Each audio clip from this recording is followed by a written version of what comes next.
Well, I'm now here with Nathan Martin, who is the Chief Executive of Deep Local. Nathan, thanks very much indeed for joining us. Thanks so much for having me. It's a pleasure. One of the key observations that come out of the Brandzy data is how important innovation is. In fact, one of the key ways of driving your brand value is by being seen as highly innovative. Brands that are seen as highly innovative grow their brand value around the 9 times the rate of those brands that aren't. In today's environment, Nathan, what is it that actually defines innovation, and how should brands be innovative? I want to start by saying innovation is not necessarily technology. You think about what innovation is, it's about kind of the questioning of conventional wisdom and being able to do something different tomorrow than you did yesterday. It's that change and that rapid change. And why that I think is really interesting right now is for most brands, why that matters is because that constant change is what's appealing to younger audiences. Feel as though a brand is listening, is adaptive, is relevant, is aware, and honestly is authentically communicate with them.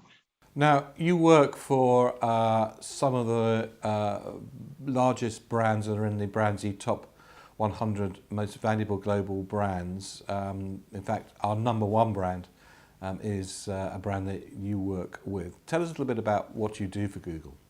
Sure. Google's one of our largest clients. We've worked with them for, we're about 12 years old. I think we've worked for Google for about 8 years. We're unique. I think at the simplest level, you can call us a creative technology partner for Google. But I think what we do is we understand technology. So let's say some of the core technology of Google that's publicly known right now, things like Google Assistant that power Google Home and voice search and conversational UI.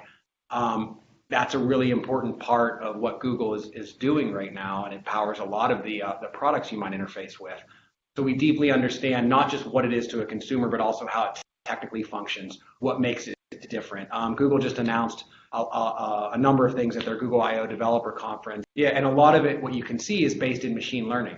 Machine learning is something that you can get the one-liner pretty quickly, but diving deep into understanding what you can do with machine learning is pretty complicated.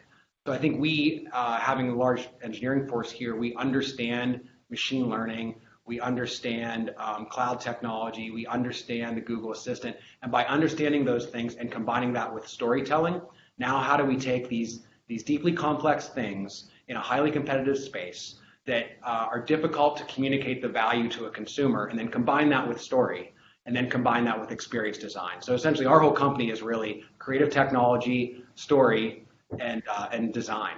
People want to start to experiment in this area. What are the 2 things that they need to be doing now? So you can start to provide value through, we're right now probably using machine learning in a lot of the things that we do on our phones, on our devices, and we may not just recognize it as machine learning. So I think getting in does not need to be as complex. So the very first step is demystifying the new technology. I think that's important to do with every piece of new technology. Learn what you're actually talking about. And that includes everyone, not just engineers. So I think, any creative strategists, researchers, we need to ask questions about the technology that exists, like machine learning, and that can be provided to us by experts. Now, Nathan, you're not in any way, shape or form a classic agency. Tell us a little bit about, first of all, your structure, and then what that structure has enabled you to deliver for your clients. What we do is our company is made up of about half engineers and half people that come from maybe design, strategy, or what you maybe see in a typical agency. The engineers come from really deep engineering backgrounds. So we have aerospace engineers, roboticists, mechanical designers, electrical engineers. So everything from designing our own circuit boards, building our own robots and machines, all with our own kind of fabrication facility, which is a really like a prototyping lab, basically. Everything from woodworking to machine shop to paint finishing and mold making we do in-house. So in the typical world, you might consider us agency and production company in one. What that's enabled us to do is we've also evolved our creative team from people that don't typically come from agency backgrounds. So when we work on a brief similar to an agency with a client, a challenge, we respond with a team that combines story, which might come from strategy backgrounds, which is basically what's the point, what's the story we're trying to tell, the simple message, the connection to the brand.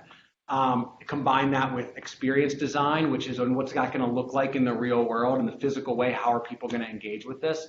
And then combine that with creative technology, which is how do we understand to use technology in an authentic, honest, and really exemplary way. A lot of our clients are technology clients.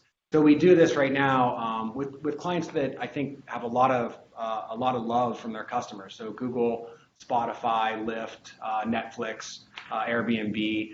I'll give you some quick examples. The challenge was after 10 years or so of being around and initially being the disruptor with our red mailers, now what we put into the world seems the same to our customers. They don't understand the difference. And what we did was we started, and we're not a research firm either, but we started by doing a really quick social listening. What are people talking about? And we came back with this insight, and for us, insights are not derived by ethnographers, they're derived by our creative team. And our insight very quickly was that what you did, Netflix, by launching shows all at once into the world was you changed human behavior. You created this binge-watching culture. We saw people putting their phones in Ziploc bags and watching in the shower, or calling in sick to work, or getting upset that they would fall asleep and their show wouldn't pause. Those all became really ripe insights that we could use to create a campaign that we called the Make It campaign. Okay, so another example would be Zagat. Zagat is a brand that's owned by Google, was owned by Google, Restaurant Review Guide. The brief to us was, similar. We want to be relevant to millennials.